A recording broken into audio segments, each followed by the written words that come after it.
ನಮಸ್ಕಾರ, ನೀವು ನೋಡ್ತಾ ಇದ್ದೀರಾ ಸ್ಪೀಡ್ ನ್ಯೂಸ್ ಕನ್ನಡ. ನಾನು ಸುಷ್ಮಿತಾ ನಟರಾಜ್. ಜಾಗತಿಕ ತೈಲ ಮಾರ್ಗದಲ್ಲಿ ಇದೀಗ ಮತ್ತೊಮ್ಮೆ ಯುದ್ಧದ ಭೀತಿ ಎಲ್ಲೆಡೆ ಕಾಣಿಸ್ಕೊಳ್ತಾ ಇದೆ. ಅದರಲ್ಲೂ ಪ್ರಮುಖವಾಗಿ ಅರ್ಮುಜ್ ಜಲಸಂಧಿಯಲ್ಲಿ ಹಡಗಿನ ಮೇಲೆ ಈ ಹಿಂದೆ ನಡೆದಂತಹ ಭೀಕರ ದಾಳಿಗೆ ಇದೀಗ ಮತ್ತೆ ಎಲ್ಲಿ ಯುದ್ಧ ಪ್ರಾರಂಭ ಆಗುತ್ತೆ ಅನ್ನುವಂತಹ ಅನುಮಾನಗಳು ಸಹ ಇದೀಗ ಆರಂಭ ಆಗಿರುವಂಥದ್ದು. ಹೌದು, ಅರ್ಮುಜ್ ಜಲಸಂಧಿಯಲ್ಲಿ ಇದೀಗ ತೈಲ ಟ್ಯಾಂಕರ್ ಮೇಲೆ ನಡೆದಂತಹ ಭೀಕರ ದಾಳಿಯು ಜಾಗತಿಕ ತೈಲ ಪೂರೈಕೆಗೆ ಮತ್ತು ಸಮುದ್ರದ ಭದ್ರತೆಯ ಬಗ್ಗೆ ಇದೀಗ ತೀವ್ರ ಆತಂಕವನ್ನ ಮೂಡಿಸ್ತಾ ಇದೆ. ದಾಳಿಯ ಹೊಣೆಯನ್ನ ಇದೀಗ ಯಾರೂ ಸಹ ಒತ್ತಿಲ್ಲ. ಆದರೂ ಸಹ ಒಂದಷ್ಟು ಅನುಮಾನಗಳು ಇಲ್ಲಿ ಮೂಡ್ತಾ ಇರುವಂಥದ್ದು. ಇನ್ನು ಇರಾನ್ ಮೇಲೆ ಬಲವಾದಂತಹ ಅನುಮಾನವಿದೆ. ಇದು ಮಧ್ಯಪ್ರಾಚ್ಯದಲ್ಲಿ ಯುದ್ಧದ ವಾತಾವರಣವನ್ನ ಸೃಷ್ಟಿ ಮಾಡೋದಕ್ಕೆ ಎಲ್ಲೋ ಒಂದ್ ಕಡೆ ಕಾರಣ ಆಗಿರುವಂಥದ್ದು. ಇನ್ನು ಅದೇ ರೀತಿಯಾಗಿ ಅಮೆರಿಕ ಮತ್ತು ಮಿತ್ರ ರಾಷ್ಟ್ರಗಳು ಪರಿಸ್ಥಿತಿಯನ್ನ ನಿಭಾಯಿಸೋದಕ್ಕೆ ಇದೀಗ ಮುಂದಾಗಿರುವಂಥದ್ದು. ಇನ್ನು ಈ ಘಟನೆ ಇದೀಗ ವಿಶ್ವ ಆರ್ಥಿಕತೆ ಮತ್ತು ತೈಲ ಬೆಲೆಗಳ ಮೇಲೆ ಎಲ್ಲೋ ಒಂದ್ ಕಡೆ ಗಂಭೀರವಾದಂತಹ ಪರಿಣಾಮವನ್ನ ಬೀರುವಂತಹ ಸಾಧ್ಯತೆ ಬಹಳ ಹೆಚ್ಚಾಗಿ ಕಾಣ್ತಾ ಇದೆ. ಇನ್ನು ಈ ಹಿಂದೆ ಯುದ್ಧದ ಸಮಯದಲ್ಲಿ ಬಹಳ ಉದ್ವಿಗ್ನತೆಯನ್ನ ಸೃಷ್ಟಿ ಮಾಡಿದ್ದು ಅಂತ ಅಂದ್ರೆ ಅದುವೇ ಅರ್ಮುಜ್ ಜಲಸಂಧಿ. ಅದು ಸಹ ವಿಶ್ವದ ಅತ್ಯಂತ ಪ್ರಮುಖ ಸಮುದ್ರ ಮಾರ್ಗವಾಗಿರುವಂತಹ ಅರ್ಮುಜ್ ಜಲಸಂಧಿಯಲ್ಲಿ ಇದೀಗ ವಾಣಿಜ್ಯ ತೈಲ ಟ್ಯಾಂಕರ್ ಹಡಗೊಂದರ ಮೇಲೆ ಇದೀಗ ಮುಂಜಾನೆ ಭೀಕರ ಕ್ಷಿಪಣಿ ಅಥವಾ ಸ್ಫೋಟಕ ದಾಳಿ ಇದೀಗ ನಡೆದಿರುವಂಥದ್ದು. ಇನ್ನು ದಾಳಿಯ ಬೆನ್ನಲ್ಲೇ ಹಡಗಿನಲ್ಲಿ ಭಾರಿ ಬೆಂಕಿ ಕಾಣಿಸಿಕೊಂಡಿರುವಂಥದ್ದು. ಇನ್ನು ಜಾಗತಿಕ ಸಮುದ್ರ ಭದ್ರತೆ ಹಾಗೂ ತೈಲ ಸಾರಿಗೆಯ ಬಗ್ಗೆ ಇದೀಗ ಅಂತಾರಾಷ್ಟ್ರೀಯ ಮಟ್ಟದಲ್ಲಿ ಮತ್ತೆ ಆತಂಕವನ್ನ ಮೂಡಿಸ್ತಾ ಇದೆ.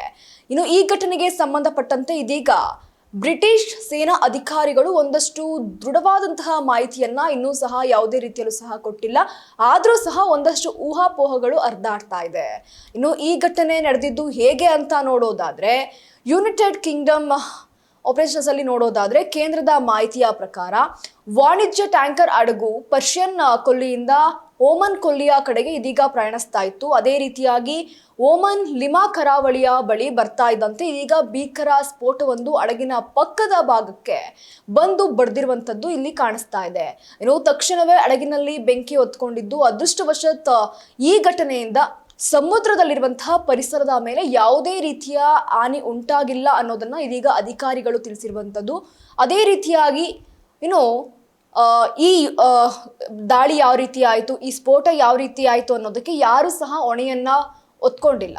ಇರಾನ್ ಮೇಲೆ ಒಂದಷ್ಟು ಅನುಮಾನಗಳು ಇರೋದ್ರಿಂದ ಈ ದಾಳಿಯ ಹೊಣೆಯನ್ನ ಸದ್ಯಕ್ಕೆ ಯಾವುದೇ ಉಗ್ರ ಸಂಘಟನೆ ಅಥವಾ ದೇಶ ಯಾವುದೇ ರೀತಿಯಲ್ಲೂ ಸಹ ಒತ್ಕೊಂಡಿಲ್ಲ. ಆದ್ರೆ ಜಾಗತಿಕ ಸಮುದಾಯದ ನೇರ ಅನುಮಾನ ಇರಾನ್ ಮೇಲೆ ಇದೀಗ ಬಿದ್ದಿರುವಂಥದ್ದು. ಇದಕ್ಕೆ ಪ್ರಮುಖ ಕಾರಣಗಳು ಏನು, ಯಾವ ಕಾರಣಕ್ಕೆ ಇರಾನ್ ಮೇಲೆ ಅನುಮಾನ ಇಲ್ಲಿ ವ್ಯಕ್ತ ಆಗ್ತಾ ಇದೆ ಅಂತ ನೋಡೋದಾದ್ರೆ, ಇನ್ನು ಈ ವಿಚಾರವಾಗಿ ಇರಾನ್ ನೀಡಿದಂತಹ ಕಠಿಣ ಎಚ್ಚರಿಕೆ ಮತ್ತೆ ಒಂದಷ್ಟು ಹೇಳಿಕೆ ಈ ರೀತಿ ಇರುವಂಥದ್ದು. ಯಾಕೆ ಅಂತ ಅಂದ್ರೆ ಕಳೆದ ಗುರುವಾರವಷ್ಟೇ ಇರಾನ್ ಮಿಲಿಟರಿ ಕಮಾಂಡ್ ಬಹಿರಂಗ ಎಚ್ಚರಿಕೆ ಒಂದನ್ನ ನೀಡಿತ್ತು. ಅದೇ ರೀತಿಯಾಗಿ ಅರ್ಮುಜ್ ಜಲಸಂಧಿಯ ಮೂಲಕ ಹಾದು ಹೋಗುವಂತಹ ಎಲ್ಲ ತೈಲ ಟ್ಯಾಂಕರ್ಗಳು ಇರಾನ್ ಸೂಚಿಸಿದ ಮಾರ್ಗದಲ್ಲೇ ಚಲಿಸಬೇಕು, ಇಲ್ಲದಿದ್ರೆ ಬಲವಾದಂತಹ ಪ್ರತಿಕ್ರಿಯೆಯನ್ನ ಎದುರಿಸಬೇಕಾಗುತ್ತೆ ಅಂತ ಇದಕ್ಕಿಂತ ಮುಂಚೆ ಅಂದ್ರೆ ಗುರುವಾರ ನಡೆದಂತಹ ಒಂದು ಚರ್ಚೆಯಲ್ಲಿ ಇರಾನ್ ಸರ್ಕಾರ ಟಿವಿಯಲ್ಲಿ ಧಮ್ಕಿಯನ್ನ ಹಾಕಿತ್ತು. ಈ ಗುರುವಾರ ನಡೆದಂತಹ ಒಂದು ಮೀಟಿಂಗ್ ಏನಿತ್ತು ಅದರಲ್ಲಿ ಇರಾನ್ ಕಟ್ಟೆಚ್ಚರವನ್ನ ಕೊಟ್ಟಿತ್ತು ಅಂತ ಹೇಳ್ಬೋದು. ಅದೇ ರೀತಿಯಾಗಿ ಈ ಎಚ್ಚರಿಕೆ ನೀಡಿದಂತಹ ಕೆಲವು ದಿನಗಳಲ್ಲಿ ಈ ದಾಳಿ ನಡೆದಿದೆ. ಇತ್ತೀಚಿನ ದಿನಗಳಲ್ಲಿ ಇದೇ ಮಾರ್ಗದಲ್ಲಿ ಪ್ರಯಾಣಿಸ್ತಾ ಇದ್ದಂತಹ ಕನಿಷ್ಠ 2 ಇತರೆ ಹಡಗುಗಳ ಮೇಲೂ ಸಹ ಇರಾನ್ ದಾಳಿಯನ್ನ ನಡೆಸಿರುವಂತಹ ಶಂಕೆ ಸಹ ಇದೀಗ ವ್ಯಕ್ತ ಆಗಿರುವಂಥದ್ದು. ಅದೇ ರೀತಿಯಾಗಿ ಕತಾರ್ನಲ್ಲಿ ಅಮೆರಿಕ ಮತ್ತು ಇರಾನ್ ರಾಜತಾಂತ್ರಿಕರು ಸಂಧಾನ ಮಾತುಕತೆಯನ್ನ ನಡೆಸಿದಂತಹ ಬೆನ್ನಲ್ಲೇ ಇದೀಗ ಇರಾನ್ ಇಂತಹ ಉದ್ಘಟತನವನ್ನ ಒಂದು ಉಚ್ಚಾಟವನ್ನ ನೀಡಿದೆ, ಒಂದು ಉಚ್ಚಾಟವನ್ನ ನಡೆಸಿದೆ ಅನ್ನುವಂತಹ ಮಾತನ್ನ ಹೇಳಿರುವಂಥದ್ದು. ಒಟ್ಟಾರೆಯಾಗಿ ಇದು ಎಲ್ಲೋ ಒಂದ್ ಕಡೆ ಜಗತ್ತಿಗೆ ಆಶ್ಚರ್ಯವನ್ನ ತಂದಿದೆ. ಇರಾನ್ ಯಾಕೆ ಈ ರೀತಿಯ ನಿರ್ಣಯವನ್ನ ತೆಗೆದುಕೊಂಡಿದೆ, ಈ ರೀತಿ ಯಾಕೆ ಮಾಡ್ತು ಅನ್ನುವಂತಹ ಒಂದಷ್ಟು ಆಶ್ಚರ್ಯವನ್ನ ಮೂಡಿಸಿರುವಂಥದ್ದು. ಅದೇ ರೀತಿಯಾಗಿ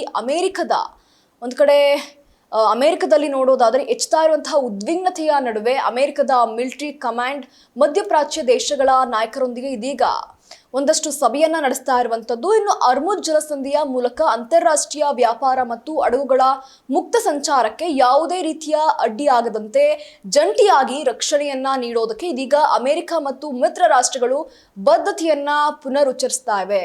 ಇನ್ನು ಅರ್ಮುಜ್ ಜಲಸಂಧಿಯಲ್ಲಿ ಜಾಗತಿಕವಾಗಿ ಯಾಕೆ ಪ್ರಮುಖವಾಗಿ ಅದು ಪಾತ್ರವನ್ನ ವಹಿಸುತ್ತೆ, ಅರ್ಮುಜ್ ಜಲಸಂಧಿ ಯಾಕೆ ಜಗತ್ತಿಗೆ ಬಹಳ ಮುಖ್ಯವಾಗುತ್ತೆ ಅಂತ ನೋಡೋದಾದ್ರೆ, ಅರ್ಮುಜ್ ಜಲಸಂಧಿಯು ವಿಶ್ವದ ಅತ್ಯಂತ ಪ್ರಮುಖ ಕಡಲ ಮಾರ್ಗವಾಗಿರುವಂತದ್ದು.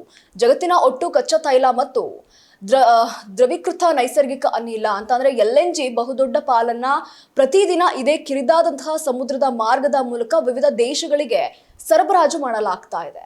ಈ ಜಲಮಾರ್ಗದಲ್ಲಿ ಯಾವುದೇ ರೀತಿಯ ಸಂಘರ್ಷ ನಡೆದು ಸಂಚಾರ ಏನಾದ್ರೂ ಸ್ಥಗಿತಗೊಂಡ್ರೆ ಜಾಗತಿಕ ಮಾರುಕಟ್ಟೆಯಲ್ಲಿ ಬಹಳ ದೊಡ್ಡ ಮಟ್ಟದಲ್ಲಿ ಬೆಲೆ ಗಗನಕ್ಕೇರುತ್ತೆ. ಯಾಕೆಂದ್ರೆ ಈ ಹಿಂದೆ ನಡೆದಂತಹ ಯುದ್ಧ ಏನ್ ನಡೀತು ಅದು ಉದಾಹರಣೆ ಅಂತಾನೆ ಹೇಳ್ಬೋದು. ಇಡೀ ವಿಶ್ವದ ಆರ್ಥಿಕತೆಯ ಮೇಲೆ ಭಾರಿ ದೊಡ್ಡ ಹೊಡೆತ ಬೀಳುತ್ತದೆ. ಅದೇ ರೀತಿಯಾಗಿ ಸದ್ಯ ಈ ದಾಳಿಯಿಂದಾಗಿ ಮಧ್ಯಪ್ರಾಚ್ಯದಲ್ಲಿ ಮತ್ತೆ ಯುದ್ಧದ ವಾತಾವರಣ ಎಲ್ಲಿ ಸೃಷ್ಟಿಯಾಗುತ್ತೆ ಅನ್ನೋದು ಎಲ್ಲರಲ್ಲೂ ಇದೀಗ ಮೂಡಿರುವಂತಹ ಒಂದು ಪ್ರಶ್ನೆ ಆಗಿರುವಂಥದ್ದು. ಒಟ್ಟಾರೆಯಾಗಿ ಈ ಯುದ್ಧದಿಂದ ಏನಾದರೂ ಮತ್ತೆ ಯುದ್ಧ ಸ್ಟಾರ್ಟ್ ಆಗ್ಬೋದಾ ಅನ್ನೋದು ಇಲ್ಲಿ ಕಾಡ್ತಾ ಇರುವಂತಹ ಪ್ರಶ್ನೆ. ಇದಾಗಿತ್ತು ಈ ಕ್ಷಣದ ಸುದ್ದಿ. ಮತ್ತಷ್ಟು ಅಪ್ಡೇಟ್ಸ್ಗಾಗಿ ನೀವು ನೋಡ್ತಾ ಇರಿ ಸ್ಪೀಡ್ ನ್ಯೂಸ್ ಕನ್ನಡ. ಸುದ್ದಿ ನಿಮ್ಮದು, ವೇಗ ನಮ್ಮದು.